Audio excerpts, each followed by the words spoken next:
সুপ্রিয় দর্শক, বাংলাদেশ টেলিভিশনের নিয়মিত আয়োজন ফ্যাসিবাদের দিনলিপি অনুষ্ঠানে আপনাদের সবাইকে স্বাগত জানাচ্ছি। আপনাদের সঙ্গে আছি আমি সাঈদ খান। আলোচনার জন্য আমার সঙ্গে আছেন দুজন অতিথি। আমার ডান দিকে রয়েছেন প্রফেসর মেজবাউল আজম, তিনি জগন্নাথ বিশ্ববিদ্যালয়ের অধ্যাপক। আমার বাম দিকে রয়েছেন সিনিয়র সাংবাদিক আফাজ উদ্দিন বিপ্লব। দর্শক, দুজন অতিথির মুখ থেকে ফ্যাসিবাদ নিয়ে শুনব। শাসকরা যখন জনগণের মৌলিক অধিকার কেড়ে নেয় তখনই ঘটে গণবিপ্লব। 69, 90 এবং 24-এর অভ্যুত্থান তাই বলে। জার্মানির হিটলার, ইতালির মুসোলিনি, জাপানের হিদেকি তেজো, স্পেনের ফ্রান্সিসকো ফ্রাঙ্কো এবং বাংলাদেশের শেখ মুজিব ও হাসিনা তার প্রকৃষ্ট উদাহরণ। মানবজাতির ক্যালেন্ডারের পাতাকে রক্তাক্ত করা দেশ বিদেশের এই শাসকরা জেনে গেছে অত্যাচারের ফলাফল কি হয়। গবেষণামূলক এই অনুষ্ঠানের মাধ্যমে আমরা তুলে ধরি আওয়ামী লীগের 16 বছরের দুঃশাসন। বিভিন্ন আলোচনার মাধ্যমে আমরা চিহ্নিত করব গত সরকারের স্বৈরাচারী ও ফ্যাসিবাদী নীতির ধরন। এর মাধ্যমে আমরা খুঁজে বের করবার চেষ্টা করব নাগরিক অধিকার নিশ্চিতের পথ, যাতে ভবিষ্যতে আর কোনো শাসক নাগরিক স্বাধীনতাকে লঙ্ঘনের সাহস না পায়। দর্শক, আজ 2 মার্চ 2025। গত 16 বছরের শুধুমাত্র এই দিনটিতে কি কি ঘটেছিল, অতিথিদের সঙ্গে আলোচনার আগে বিভিন্ন গণমাধ্যম থেকে সংগৃহীত কিছু সংবাদের শিরোনাম দেখে আসি। 2011 নাম সর্বস্ব কলেজে সরকারি বরাদ্দ। আমন্ত্রণপত্র না পেয়ে ক্ষুব্ধ ছাত্রলীগ, অনুষ্ঠান পণ্ড কুমিল্লা বিশ্ববিদ্যালয়। 2012 শহর গ্রামে আবার লোডশেডিং, তেল চালিত বিদ্যুৎ কেন্দ্রগুলো বন্ধ, বিদ্যুৎ প্রতিমন্ত্রীর এলাকায় সংকট নেই। 8 মাসে ব্যাংক থেকে সরকারের ঋণ 25,500 কোটি টাকা। 2014 উচ্চশিক্ষিতদের প্রায় অর্ধেকই বেকার, শতকরা 47% স্নাতকই বেকার। 22 লাখ মানুষ প্রতি বছর শ্রমবাজারে প্রবেশ করে, কিন্তু কাজ পায় মাত্র 7 লাখ। 2015 1,500 মামলা, আসামি লক্ষাধিক, গ্রেপ্তার 16,000। 2016 মনোনয়নপত্র জমা দেয় বাধা, নানাভাবে হয়রানি সহ বিভিন্ন অভিযোগ আমলে নিচ্ছে না ইসি। 2017 এক বছরে খেলাপি ঋণ 11,000 কোটি টাকা বাড়ল। বিদ্যুৎ বিভ্রাটে এশিয়ার শীর্ষে বাংলাদেশ, এডিবির প্রতিবেদন। 2019 ফের বাড়ছে গ্যাসের দাম, শুনানি 11 মার্চ। 2020 পাপিয়ার মুখে আমলা এমপি ব্যবসায়ী সহ 30 জনের নাম। আমার থেকে বড় মাস্তান আর কেউ নাই, শামীম ওসমান। 2021 ভোটার আছে, দিবসও আছে, সুষ্ঠু ভোট নেই। রামপুরা ডেমরা 4 লেন সড়ক, চীনা ঠিকাদারদের বাড়তি সুবিধা দেওয়ার অভিযোগ। 2022 8 বছর বালু তুলছেন ইউপি চেয়ারম্যান সেলিম খান, দেখার কেউ নাই। দেশে 7 মাসে 1199টি শিশু নির্যাতনের ঘটনায় 462 মেয়ে শিশু ধর্ষণের শিকার। 2023 দুর্নীতির ব্যয় মেটাতেই বিদ্যুতের দাম বাড়াচ্ছে সরকার।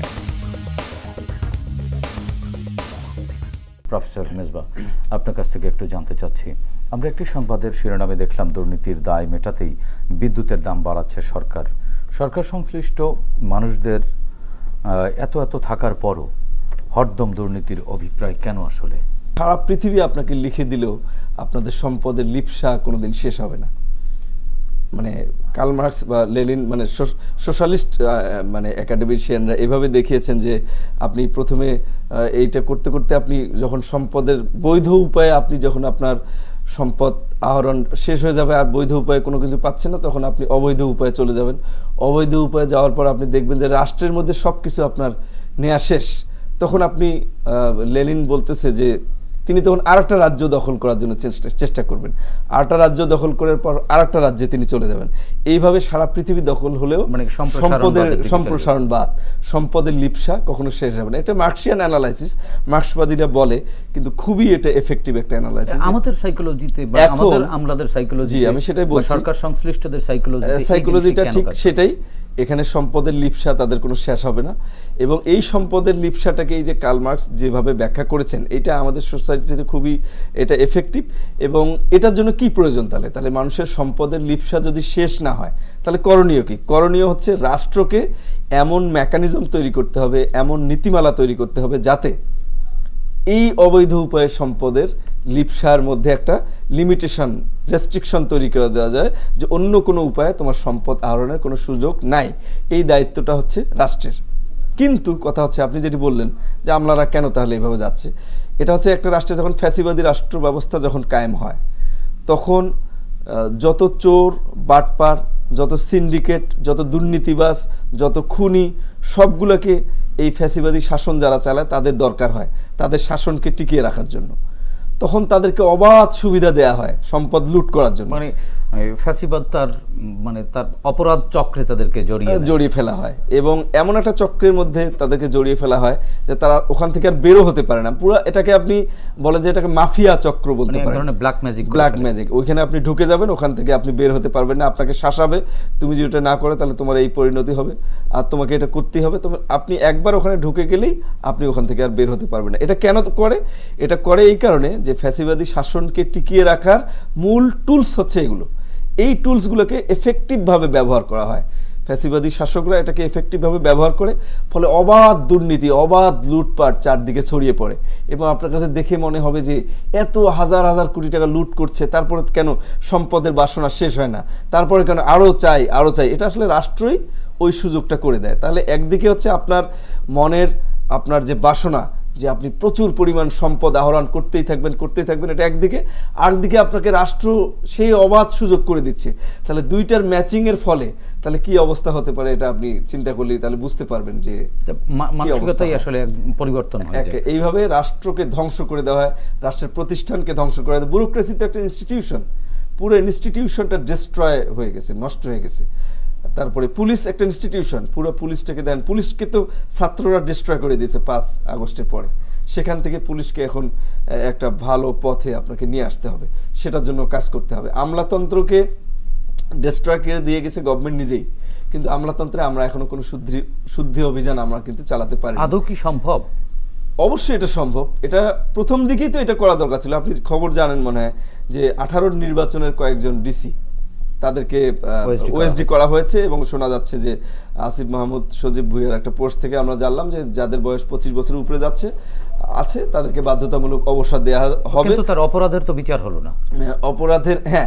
অপরাধের বিচার তাদেরকে করতে হবে এখন, এটা হচ্ছে পরবর্তী পদক্ষেপ। কিন্তু আমার কথা হচ্ছে এটা তো যদি বিপ্লবের পরে বিপ্লবোত্তর সরকার যদি বিপ্লবী সরকার হতো তাহলে কিন্তু সেই দিনেই এই ডিসিশনটা আসতো যে এই নির্বাচনের কারিগর কারা ছিল। 64 ডিসি, 64 এসপি, তারপরে আবার প্রত্যেকটা থানার ওসি, এরা আইনশৃঙ্খলা বাহিনীর অন্যান্য উইংগুলো এখানে ইনভলভ ছিল। প্রত্যেকটার বিরুদ্ধে আপনাকে ব্যবস্থা নিতে, প্রত্যেকটাকে ডিস্ট্রয় করে দেওয়া হয়েছে।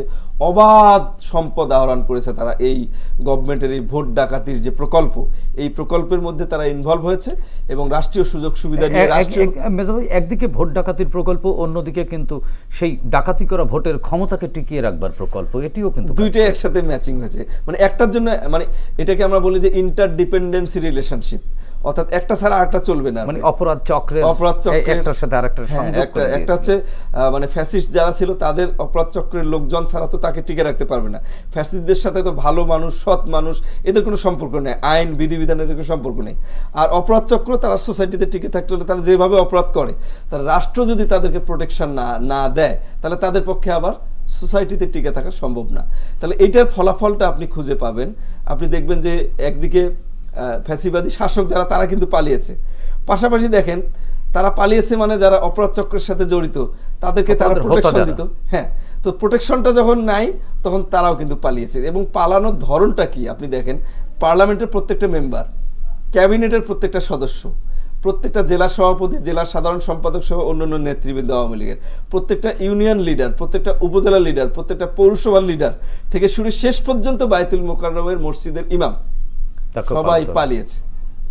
এইটা হচ্ছে এই যে ফ্যাসিবাদী শাসকরা যে প্রোটেকশন দিত, এই প্রোটেকশন না থাকার ফলে যারা অপরাধ চক্রে জড়িত ছিল তারাও পালিয়েছে। ইভেন আপনাদের সাংবাদিকরা অনেকে পালিয়েছে।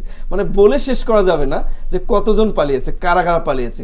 এবং আপনি এই ইতিহাস যারা অনেকে বলে যে এটা বিপ্লব না, যারা বলে যে এটা বিপ্লব না, এটা জাস্ট একটা আন্দোলন, তাদেরকে আমি এই এক্সাম্পলটা দিব, তারা যেন সারা পৃথিবীর বিপ্লবের ইতিহাস খুঁজে যে এত মানুষ পালিয়েছে কিনা এবং বায়তুল মোকাররম মসজিদের ইমাম, কেন্দ্রীয় মসজিদের ইমাম পালিয়েছে কিনা পৃথিবীর কোনো দেশে, এটা তারা যেন একটু খেয়াল করে।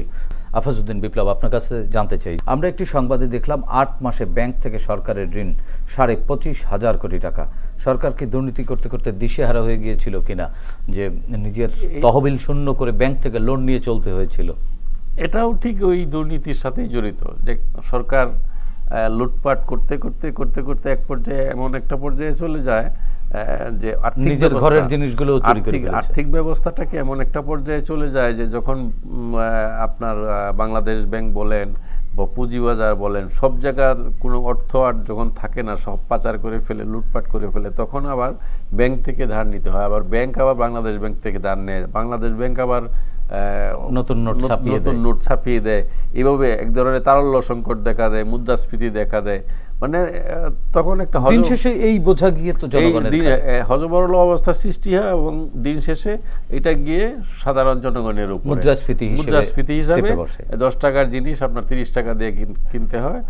এই যে যেমন এখন বর্তমানে যে পরিস্থিতি দেখতে পাচ্ছেন, গত 15-16 বছরের যে রেশ আমরা এখন টানছি, এটা কাটিয়ে ওটা এখনো সম্ভব। এবং এই রমজানের মধ্যেও কিন্তু সেই ক্রাইসিস এখনো ভোজ্য তেল বাজারে, ভোজ্য তেল নাই, জিনিস ক্রাইসিস নেই, সেটি নিয়ে ক্রাইসিস, এক ধরনের সংকট আছে নানান পণ্যে, সংকট আছে। এবং বলছে যে সংকট থাকবে না, যদিও বলছে, কিন্তু থাকবে না সেটা দৃশ্যমান কোনো পদক্ষেপ আমরা এখনো দেখছি না। এবং সেটা কিভাবে রাতারাতি সংকট সমাধান করবে সেটারও কোনো উপায় মানে সরকারের কাছে কার্যকর কোনো উপায় দেখছেন না? উপায় দেখছি না। জি, ধন্যবাদ আফাজউদ্দিন বিপ্লব। একই বিষয় মেজবা ভাই আপনার কাছে একটু জানতে চাই। বিপ্লব ভাই যেটি বলছিলেন যে আসলে সরকার নিজেরটা লুটপাট করে পাচার করতে করতে ব্যাংক থেকে লোন নেওয়া শুরু করলো, ব্যাংকগুলো বাংলাদেশ ব্যাংক থেকে লোন নেওয়া শুরু করলো, বাংলাদেশ ব্যাংক আবার নতুন মুদ্রা ছাপিয়ে তাদেরকে সরবরাহ করলো। দিন শেষে গিয়ে সাধারণ নাগরিকের উপরে যে মানি ইনফ্লেশনের যে প্রেশার, এই প্রেশার আসলে এইখান থেকে গত 15 বছরের এই ধকল কাটিয়ে ওঠা কি আদৌ আমাদের পক্ষে সম্ভব? যদিও সরকার নানানমুখী কার্যকর উদ্যোগের কারণে কিছুটা ধকল কাটিয়ে উঠেছে, আমাদের রিজার্ভ বেড়েছে, আমাদের রেমিটেন্স বেড়েছে, আমাদের রপ্তানি আয় বেড়েছে, অনেক কিছু বেড়েছে, কিন্তু এই ঘাটতিটুকু গিয়ে কোথায় ঠেকবে? যে লুটপাটের টাকাটা, সেটি তো এই জনগণের টাকা, সেটির আসলে ফয়সালা কি হবে?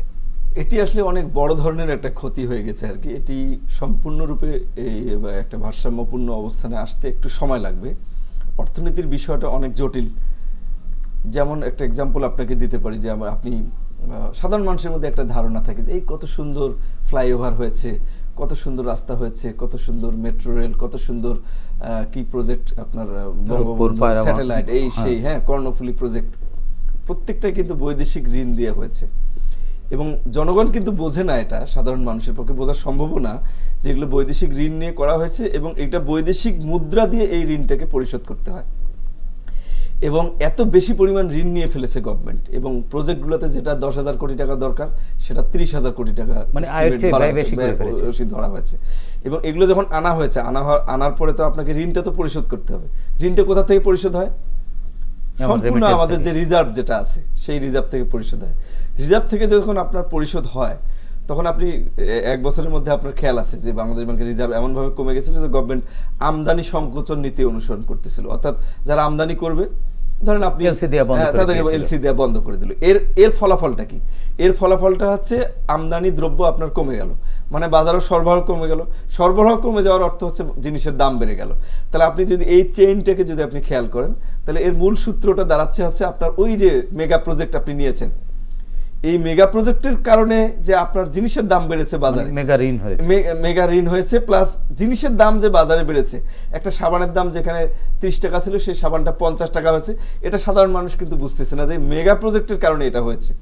এটা একমাত্র যারা বাংলাদেশ ব্যাংকে এগুলো ডিল করে তারা বুঝে যে কোথা থেকে কি হচ্ছে। তো রাষ্ট্রটা হচ্ছে আপনার ব্যক্তিগত একটা সংসারের মতো। আপনি যখন সংসার চালান, আপনার আয় বুঝে যেমন আপনি ব্যয় করেন, রাষ্ট্র হচ্ছে তাই। তো গভর্নমেন্ট এই আয় বুঝে ব্যয় করার গভর্নমেন্ট একটা বিশৃঙ্খল নীতি অনুসরণ করেছিল, এবং এই বিশৃঙ্খল নীতি অনুসরণ করতে গিয়ে যখন দেখছিল যে কোনো দিকে সামলানো যাচ্ছে না, টাকা নাই, বৈদেশিক মুদ্রা নাই, তখন সে করতে গিয়ে দ্রুত টাকা ছাপাই। ফ্যাসিবাদী অর্থনীতি তো নিজের দেশের অর্থনীতিকে ফুলিয়ে ফাঁপিয়ে তোলে, অভাব অনটন থাকে। ফ্যাসিবাদের ইতিহাস যদি আপনি পড়েন, জাপান, তারপরে ইটালি, হ্যাঁ, তারপরে জার্মানি, এগুলো জায়গার ইতিহাস যদি আপনি পড়েন, তারা দেখবেন যে ফ্যাসিবাদী নীতি যে তারা গ্রহণ করেছিল নিজের দেশকে উঠানোর জন্য।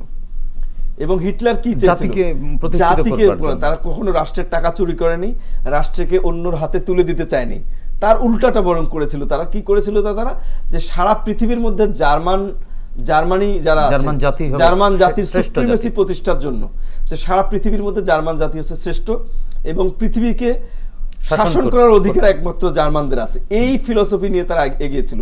তারা কিন্তু টাকা চুরি করেনি, তারা দেশকে বিদেশের হাতে তুলে দেয়নি। আপনি সেই পয়েন্ট অফ ভিউতে থেকে যদি বিচার করেন বাংলাদেশকে, তো একদিকে তো বাংলাদেশে ফ্যাসিবাদ ওই থিওরি অনুযায়ী এটা তো ফ্যাসিবাদ ফুললি, এবং আরো আপনি বলতে পারেন এটা যদি আপনি যোগ করেন যেটা বললাম যে দেশকে বিদেশের হাতে, এটা এক্সট্রিম ফ্যাসিবাদ, এক্সট্রিম ফ্যাসিজম ছিল এটা, মানে দেশকে বিদেশের হাতে তুলে দেওয়া, দেশ বিরোধী কাজ করা, এগুলো ওই ফ্যাসিস্টরা কিন্তু এই কাজ করেনি। তখন তো স্বার্থ, জাতীয় স্বার্থ মানে বিলীন করে একক স্বার্থ, ব্যক্তি স্বার্থ প্রাধান্য হয়ে যায় বা একটি গোষ্ঠী স্বার্থ চলে আসে হয়ে যায়, রাইট, সেটি কায়েম করেছিল। সেটি কি ফ্যাসিজম বলা যায়? সেটি অবশ্যই সেটা। তাহলে এই ফ্যাসিবাদের নাম দিবেন? এটা একটা মাফিয়া তন্ত্র, কমপ্লিট এটা একটা মাফিয়া।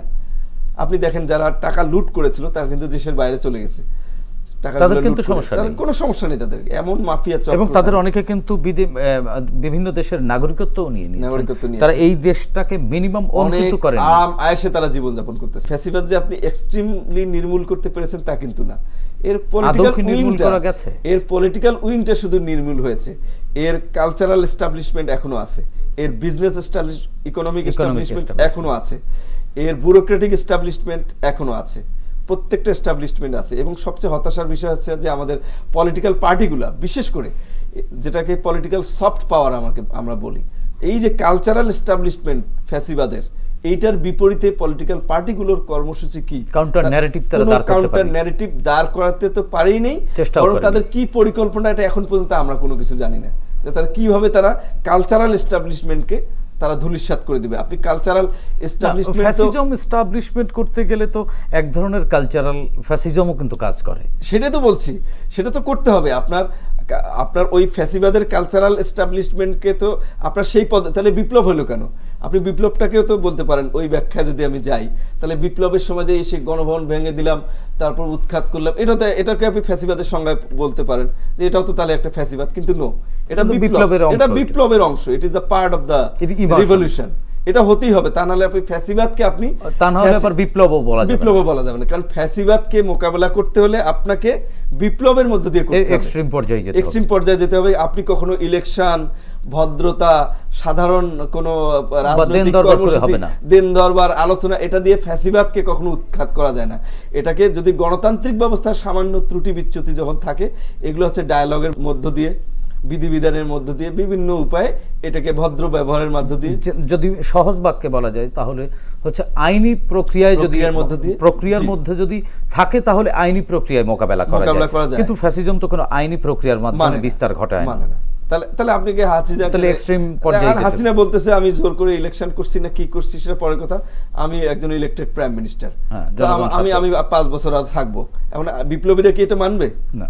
তাহলে বিপ্লবীরা তাকে তুমি যাও এখান থেকে, ঘুরিয়ে দিল। এখন তো তাহলে বিপ্লবীরা তাহলে আসামি করতে পারেন আপনি, যে আপনি প্রধানমন্ত্রীর কার্যালয় আপনি ঘুরিয়ে দিয়েছেন, আপনি আইন ভঙ্গ করে রাস্তার মধ্যে ব্যাঘাত সৃষ্টি করেছেন। আইন মেনে তো বিপ্লব হয় না, আইন মেনে বিপ্লব হয় না। এই জিনিসটা আমাদেরকে বুঝতে হবে। সকল ক্ষেত্রেই এই পদ্ধতিতেই যাওয়া জরুরি ছিল। এই পদ্ধতি এটা অনেক ভুল হয়ে গেছে, আমাদের দেরি হয়ে গেছে, যার ফলে গভর্নমেন্ট এখন কিছুটা বিপ্লবী চরিত্র ধারণ করার চেষ্টা করছে। আরেকটি বিষয় আপনার কাছ থেকে একটু শুনতে চাই, সেটি হচ্ছে 22 লাখ মানুষ প্রতি বছর শ্রমবাজারে প্রবেশ করে, কিন্তু কাজ পায় মাত্র 7 লাখ।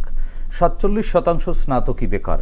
এত বিশ্ববিদ্যালয়ের কি আদৌ প্রয়োজন আছে? তাহলে আমরা যদি বেকার প্রোডাকশন দিচ্ছি, স্নাতক শিক্ষিত বেকার বানাচ্ছি, এবং এই শিক্ষিত বেকারদের দিয়ে তো আসলে যেন তেন কাজ করানোও যাবে না, বা তাদের এক ধরনের মানসিকতার মধ্যে তারা বেড়ে ওঠে, মানসিকতা তৈরি হয়, তাদের জন্য আসলে কর্মসংস্থানের কোনো তো উচ্চশিক্ষার একটা মাইন্ডসেট আছে মানুষের মধ্যে, উচ্চশিক্ষার একটা কালচার আছে, এইটাকে নষ্ট করে দেওয়া হয়েছে। কিভাবে নষ্ট করে দেওয়া হয়েছে?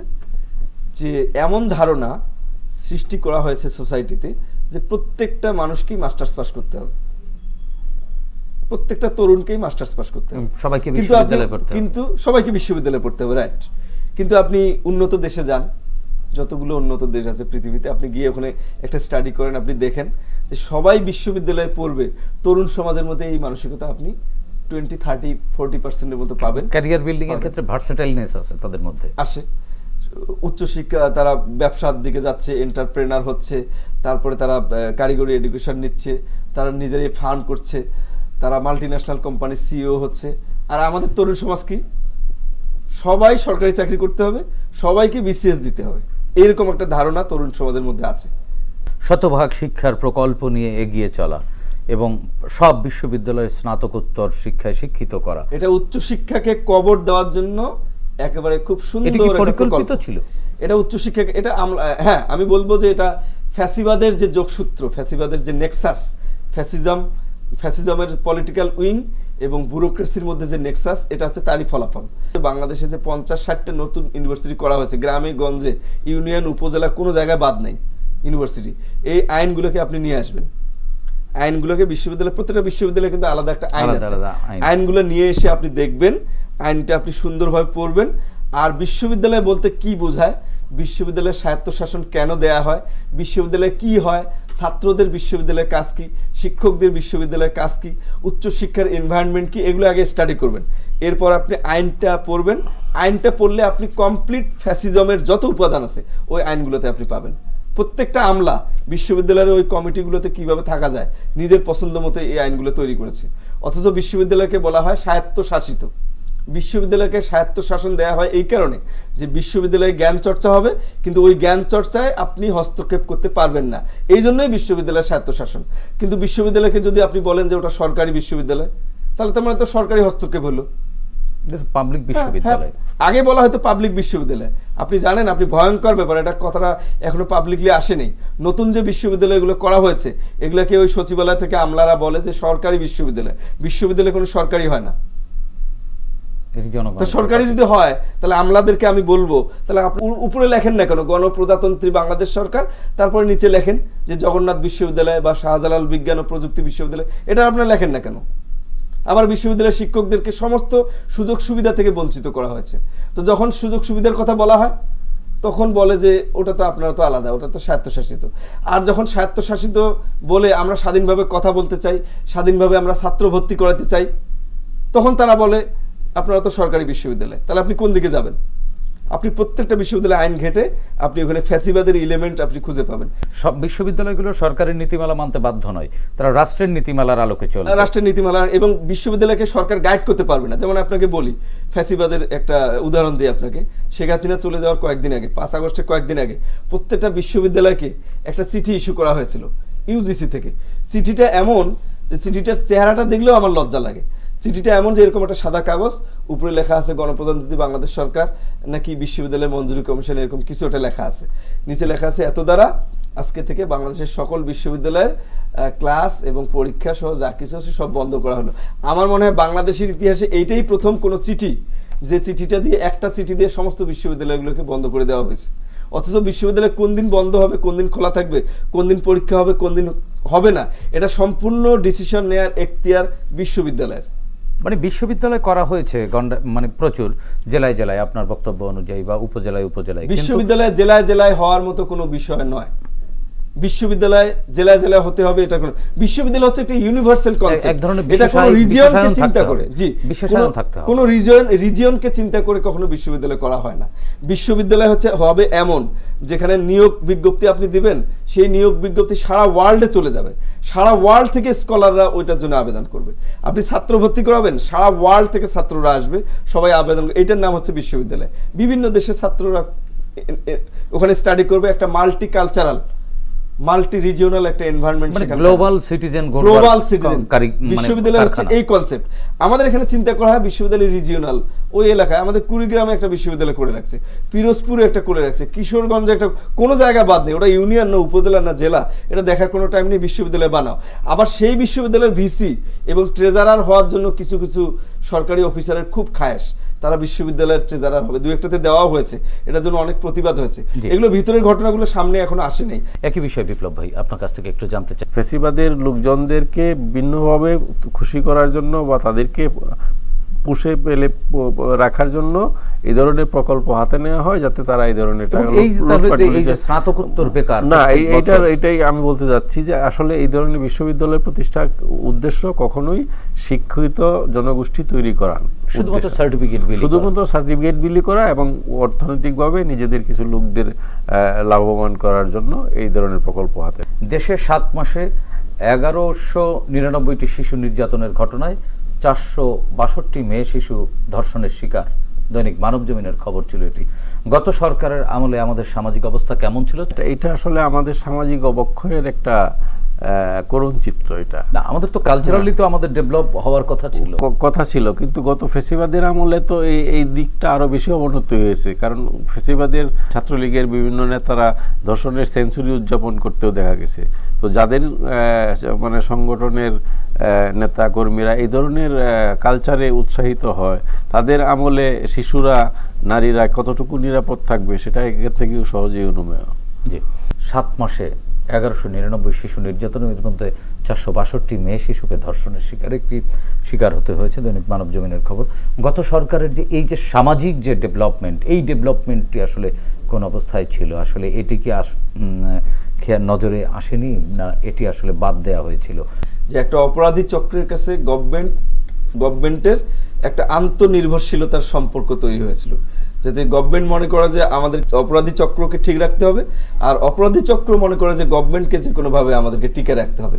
এই নেক্সাসের অংশ হিসাবে যে অপরাধ প্রবণতা যে বেড়ে গিয়েছিল, এই শিশু নির্যাতনের ঘটনাটা হচ্ছে তারই এরকম সামাজিক অনেক একটা না, প্রত্যেকটা সেক্টরে গিয়ে এই ধরনের বিষয় আপনি খুঁজে পাবেন। এটা হচ্ছে এই নেক্সাসের অংশ।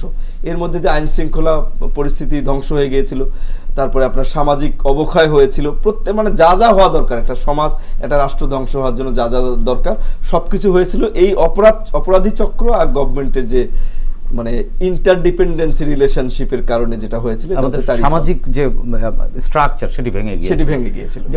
এই ভেঙে যাওয়া স্ট্রাকচারকে তো আমাদের পুনর্গঠন করতে হবে। হ্যাঁ, সেই পুনর্গঠন করবার জন্য সরকারের বা নাগরিক হিসেবে আমাদেরও তো অনেক কিছু করণীয় আছে। প্রথম কথা থাকবে, আগে পুলিশ বাহিনীকে সংস্কারের জন্য মানে ভিন্ন কোনো পরিকল্পনা নিয়ে আগাতে হবে, আগের চিন্তায় নয়। পুলিশ বাহিনীকে, আইন শৃঙ্খলা রক্ষাকারী বাহিনীকে ব্যাপকভাবে সংস্কার করে নতুনভাবে ঢেলে সাজাতে হবে, যা যা পরিবর্তন করা দরকার, এবং আমলাতন্ত্রকে তার রাজকীয় ভাবনা থেকে বের হয়ে আসতে হবে, সেবক বানাতে হবে। আর আমাদেরকে সচেতন হতে হবে, আমাদেরকে দেখতে হবে যে কোথায় দুর্নীতি হচ্ছে, কোথায় সামাজিক অবিচার হচ্ছে। এই জায়গাগুলোতে জনগণকে সবসময় দুর্নীতির টুলস না হয়ে যায়, জনগণকে এটার পাহারাদারের ভূমিকা এখন পালন করতে হবে। যেহেতু যতদিন না, তবে জনগণ সবসময় এটা নিয়ে ব্যস্ত থাকবে, এটাও রাষ্ট্রের জন্য নেগেটিভ।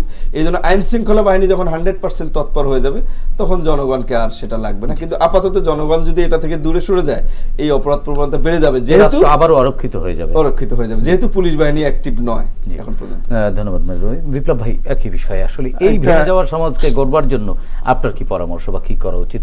এর জন্য টু দি পয়েন্টে বলতে গেলে আমাদেরকে মানবিক মানুষ হতে হবে। প্রথমত মানবিক মানুষ হতে হবে। দ্বিতীয়ত হলো যার যা কাজ, পুলিশের যা কাজ, আক্ষরিক করতে পুলিশের যা কাজ পুলিশকে করতে হবে। আমলার যা কাজ, সেবা, জনগণের সেবা করা, সেবা করতে হবে। রাজনীতিবিদদের যা কাজ, রাজনীতি করতে হবে। যার যে কাজ সেই কাজ, নাগরিকের যে কাজ, নাগরিকের সেই দায়িত্বটুকু, নাগরিকের যে কাজ, তার নাগরিকের দায়িত্বটুকু সঠিকভাবে পালন করতে হবে এবং খুবই সুচারুভাবে পালন করতে হবে। তাহলে পরে আমরা এর থেকে মুক্তি পেতে পারি। ধন্যবাদ আফাজউদ্দিন বিপ্লব, ধন্যবাদ মেজ ভাই, আপনাদের দুজনকে। প্রিয় দর্শক, 36 জুলাইয়ের গণ অভ্যুত্থানের মাধ্যমে ছাত্র জনতা এই মাটির গর্ভে যে নতুন আলো প্রবেশ করিয়েছে তা ধরে রাখবার দায়িত্ব শুধু সরকারের একার নয়, আমাদেরও। বিভিন্ন স্থানে ঘটে যাওয়া মব ভায়োলেন্স, মব জাস্টিস ফ্যাসিবাদী সংস্কৃতিরই অংশ। সুশাসনের প্রয়োজনে দীর্ঘদিনের চর্চিত এই ফ্যাসিবাদী সংস্কৃতি থেকে বেরিয়ে এসে আইনের আশ্রয় নিতে হবে আমাদের। আসুন আমরা সুনাগরিকের পরিচয় দেই, ফ্যাসিবাদকে রুখে দেই। দর্শক, দেখা হবে আগামী পর্বে নতুন অতিথির সঙ্গে। ততক্ষণ পর্যন্ত ভালো থাকুন, সুস্থ থাকুন, বাংলাদেশ টেলিভিশনের সঙ্গেই থাকুন। খোদা হাফেজ।